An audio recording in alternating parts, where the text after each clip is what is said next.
Originally titled The Ghoul from Space, The Incredible Melting Man was released in 1977 and was a horror sci-fi directed by William Sachs. The story revolves around an astronaut who, after on a spaceflight to Saturn, gets exposed to radiation which slowly turns him into a melting man who has to kill and eat human flesh in order to survive. The idea came to Sachs from his mother, who worked in an office of a spray painting factory. She showed him what she jokingly called the gooey stuff, which was primarily used as the ingredient for the spray paint.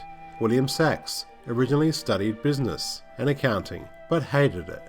He went off and enlisted in the United States Air Force, serving in England. After this, he again decided to return to college and major in sociology. However, after he attended a filmmaking course, he was inspired to study film, so he enrolled at the London Film School, where he directed 3 award-winning short films. He would then study acting in London alongside actors like Michael Gough.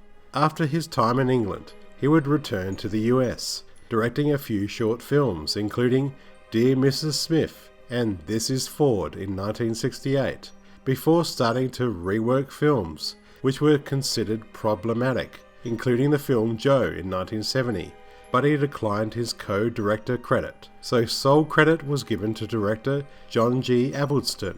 Sachs would pick up the credit as post-production supervisor because he felt his involvement was in the post-production of the film. Sachs even worked in Italy in the early 1970s, where he started to plan his first feature film as writer and director.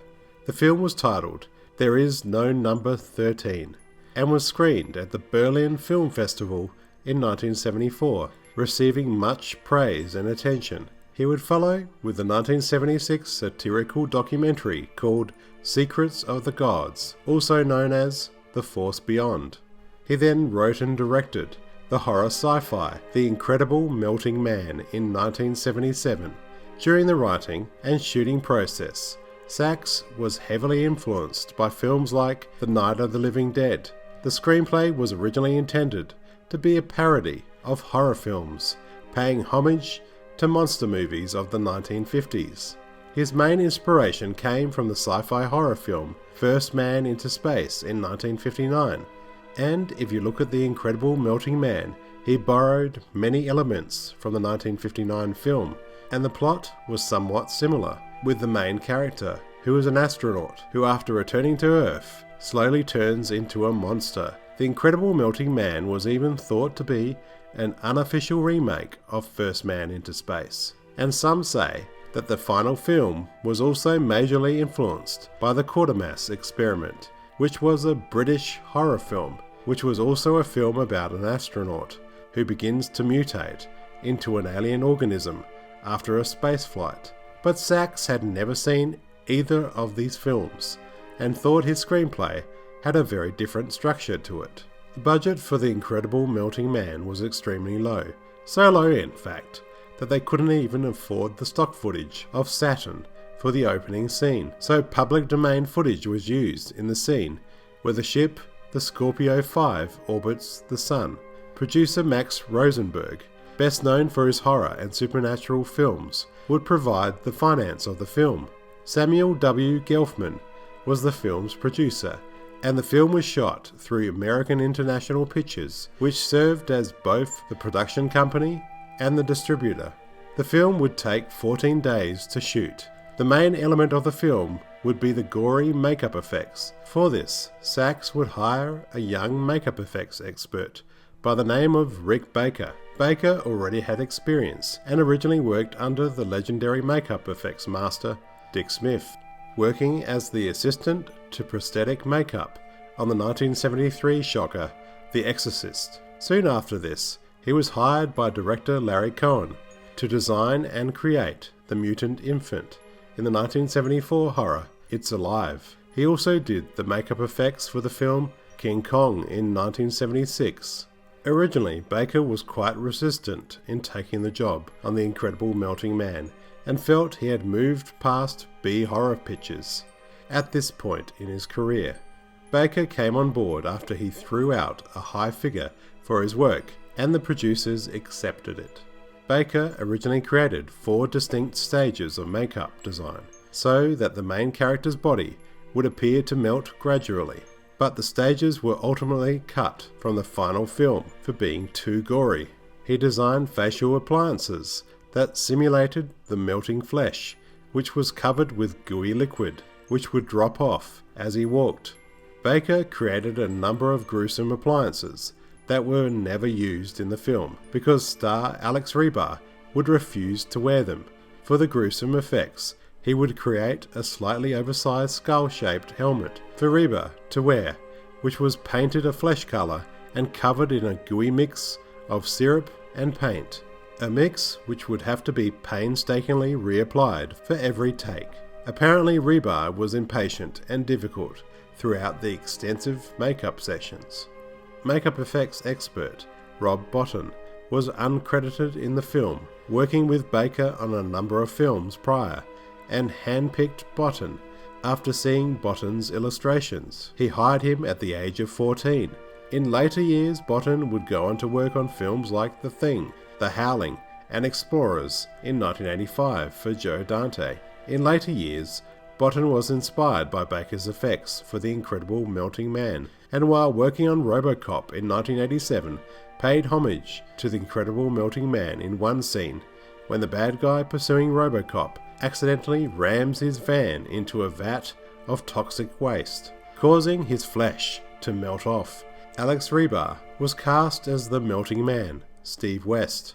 Rebar was mainly known for his TV work. Also starring in the film was Bird DeBenning as Dr. Ted Nelson. DeBenning had appeared in nearly 100 films and TV shows, including in the television films like Owen Allen's City Beneath the Sea in 1971, and in a number of TV shows including Chips, Matlock, Magnum P.I., Rockford Files, Hawaii Five-0 to Columbo. Also starring was well-known character actor Myron Healy as a United States Air Force general seeking to capture the Melting Man. Film director Jonathan Demme would play the small role of Matt Winters, one of West's victims. Rainbow Smith, best known for her appearances in B-movies and exploitation films, appeared in The Incredible Melting Man as a model who finds one of the Melting Man's victims. During post-production, producers Gelfman and Rosenberg decided that a straight horror film would be more financially successful than making a parody. So most of the comedic scenes were cut out, and numerous scenes were reshot and re-edited without the director's participation. Originally it was a comedy horror, and then the producers read the script and said, let's do this movie, and then I'm shooting, I said, well, they said, this isn't like a regular horror film. I said, no, did you read the script? He said, yeah, funny stuff. And they couldn't figure that out, so we started arguing. So like in post, they wanted to do this new stuff with Saturn, and I didn't want to do it. And my thing is, you didn't know that he was in outer space until the very end of the movie. That was like a surprise ending, but that was like given away like in the first scene, which I had nothing to do with. That's the problem when you make a movie, which I won't do anymore, working for someone else, because I've learned, it took me a whole career to learn that if you can't go by your gut, you can't really work to your best. Sachs felt the production was taken away from him, and it was no longer his film. The changes made to the film turned out hurting the film, and the film would ultimately fail. Sachs had originally intended the film as a homage to the great atomic age horrors of the 50s, but this clever satire was reshot and recut by its original distributor to cash in on the horror craze. The film was commercially successful, but it received mostly negative reviews, although critics thought Baker's makeup effects were very well done. One poster for the film included the statement, "Rick Baker, the new master of special effects, who brought you the magic of The Exorcist and gave you the wonder of King Kong, now brings you his greatest creation, The Incredible Melting Man." The New York Times would describe it as poorly written and directed, calling it one of the many poor summer films released. Variety would describe the script, in addition to its horror elements, as a human story attempting to leave a moral message as to whether society or the horrible creature it is chasing is really the most destructive. Another critic remarked, "The Incredible Melting Man is a singular theatrical experience that truly lives up to its crazed, pulpy title." As a promotional gimmick, candles were made and sold to advertise the film, and during Halloween, as a promotion of the film, a Halloween costume was produced, as well as a Melting Man makeup kit. Although there was clever promotion of the film, the trailer released for the film attempted to build up tension, but mistakenly revealed the Melting Man straight away.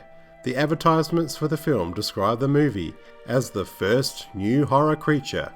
Sachs, after The Incredible Melting Man, directed a number of movies, mostly B-movies, like Galaxina, Hot Chili, The Last Hour in 1991, and Spooky House in 2002. Sachs also directed numerous commercials and music videos.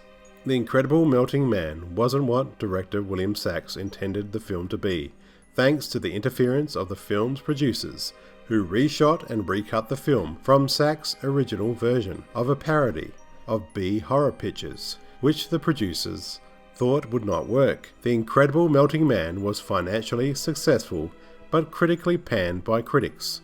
The makeup effects are clearly the best things about this film, but it was unfortunate that this film suffered after interference from the studio and the film's distributors. I would have loved to see Sachs' original vision on the screen. What a pity. My name's Jonathan. Thanks for watching. If you enjoyed this video and like what you see on my channel, please subscribe, and if you would like to become a patron on my Patreon, click on the link below.